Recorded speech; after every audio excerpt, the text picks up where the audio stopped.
Your voice. What can you change and what can't you change? This is super important because there are so many things in your voice that you can change. However, it takes technique. Let's discuss. And I will demonstrate in 7 different vocal styles because you know how much I love to do that. And then we're going to do 3 very important exercises, which I will demonstrate in my upper and lower range so that men can relate too. Finally, we're going to end with what can all of this do for your singing? This is going to be another huge video and I hope I have enough energy. Welcome back to another edition of Victoria's Vocal Tips. 32 years of teaching voice, 44 years of studying voice, all different styles. My students have ranged from ultra beginners all the way through advanced touring professionals, voice teachers, choral directors, and competition winners. I always give you serious vocal technique made simple and fun. What can't you change? You cannot change the size and shape of your larynx or vocal folds because that's what you were born with. I cannot change my voice into a light lyric coloratura soprano no matter how hard I try. You will be happier just singing in your own creator-given voice and learn what you can do with it. You absolutely can change your sound with 4 different things. Number 1, your choice of resonance. Number 2, your choice of airflow or vocal fold closure. Number 3, your choice of vocal fold thickness. And number 4, the position of your larynx. You see, the sound created at the level of the larynx alone is such a small part of singing. Today, we are mainly going to focus on resonance, although I will touch on the other topics as well. And some of you may think that this is only for advanced level singers, but I teach this to beginners as well. Resonance, like I always say, is where the magic happens in your singing. It's where we get to adjust the color of our sound by adjusting the shape of the vocal tract. And yes, this is something we can all learn how to do. So for those of you who think your voice is boring, this will make your voice a heck of a lot more interesting and you will have a lot more fun. Now, this is a huge topic and we don't have time to get into all of the intricate details. So make sure to see my playlist on resonance and also on better tone quality. I'll include all of the links in the description box below. Mastering your resonance can totally change your singing life. I will try to make it as simple as possible. Today we're going to feel the difference between our upper resonance and our lower resonance. For upper resonance, I mean everything above the mouth. So that's the area around and behind the soft palate, okay? The area behind your nose, your nasal pharyngeal cavity, and also the sympathetic vibrations that you feel in the cheekbones, in the bridge of the nose, and some people say they feel it in the head.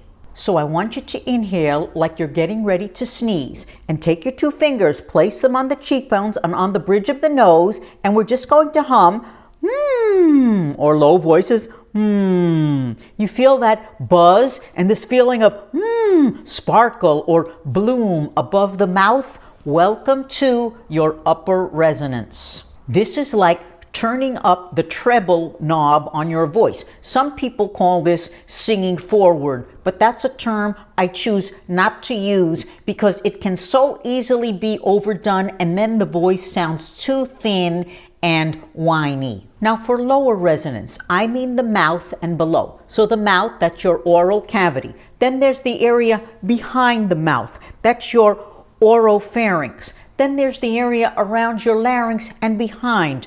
That's your laryngopharynx. Now I want you to inhale with the very beginning of a yawn and like you're getting ready to drink a big glass of water at the same time. You feel this area in the back of the throat open? Now make sure you leave your tongue alone. Don't press your tongue down. Just let it rest in the bed of your mouth. Inhale again. You feel this area in the back of the throat open and your larynx lower. Now let's do it again and we're just going to say the word go like this. Go. Or low voices can be down here. Go. This is like turning up the bass, gives you more richness. Some people call this singing back, but that's a term I don't use either because that can be often overdone. Now, all of this is adjustable depending upon the sound that you want and the style that you're singing. I train all my students in the full range of vocal colors available to them, and then they can decide what they want to use in their songs. Let me demonstrate quickly in 7 different styles and songs. What about some Patsy Cline? Crazy. I'm going to do it 2 different ways. Crazy, crazy for feeling so lonely.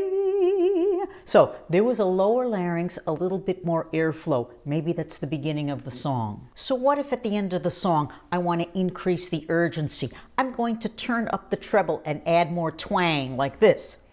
Crazy, crazy for feeling so lonely. I sang with a little bit thicker vocal folds and my larynx sat in a more neutral position for that one. What about The Little Mermaid? Now this is totally not my voice type, but what if I wanted to sing it? Well then, I would have to turn up the treble because she's supposed to be young and sweet. I might add a little bit of a smile also for more brightness.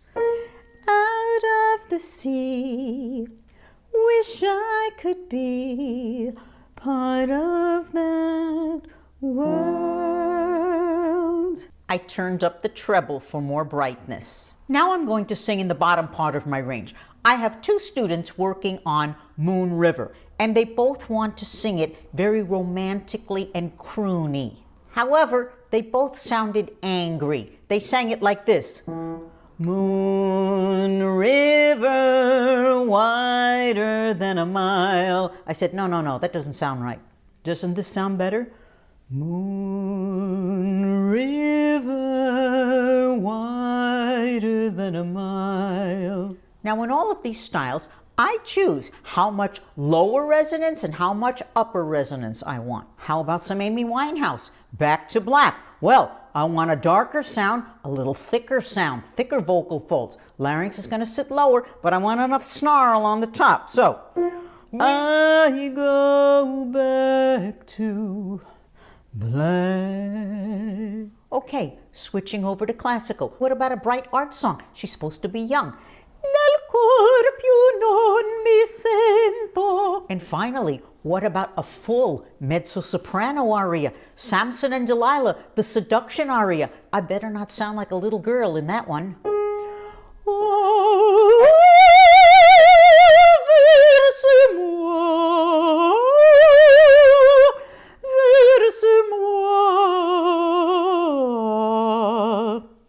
so that had a lower larynx and more backspace with my balance of frontal buzz, of course, but I wanted a richer tone. So some of you might think, well, I'll just sing with more expression. I can just think more romantic, or I can just think happier. Well, maybe that works for a few people, but for most singers it doesn't. I had a student who was trying to sing a sad song, and she still sounded happy and kind of whiny. And she said, well, I'm thinking sad. I said, yeah, but it still sounds whiny. So let's experiment in your own voice. Our 2 fingers again, okay, and we're going to hum and we're going to go to E. The tongue will sit a little bit higher for the E vowel, and we're just going to think very bright and buzzy. We're just isolating this sound. Or lower voices can be me.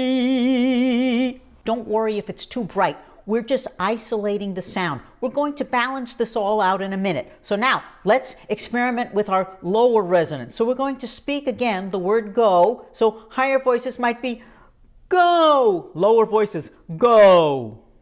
Nice and deep, okay?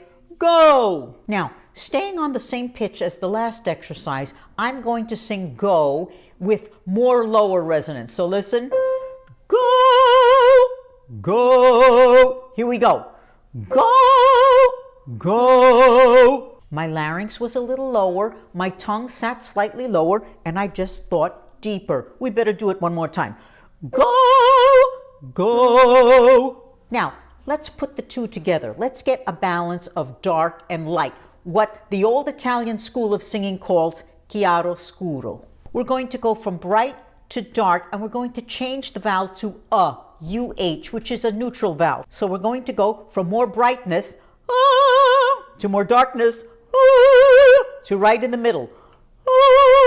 In the lower register, more upper resonance might be more lower resonance might be somewhere in the middle. In your own voice, we're going to go from bright to dark to the middle. Here we go. Bright, dark, in the middle.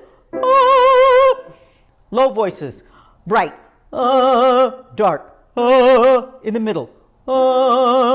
Now, I hope you like this kind of work.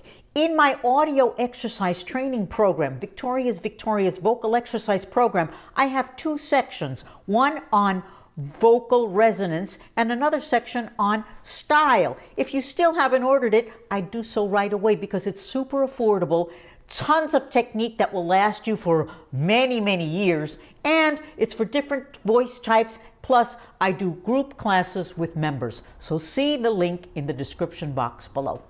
So maybe you're saying, well, I don't want to sing opera and pop and blues and jazz. What can this do for your own singing?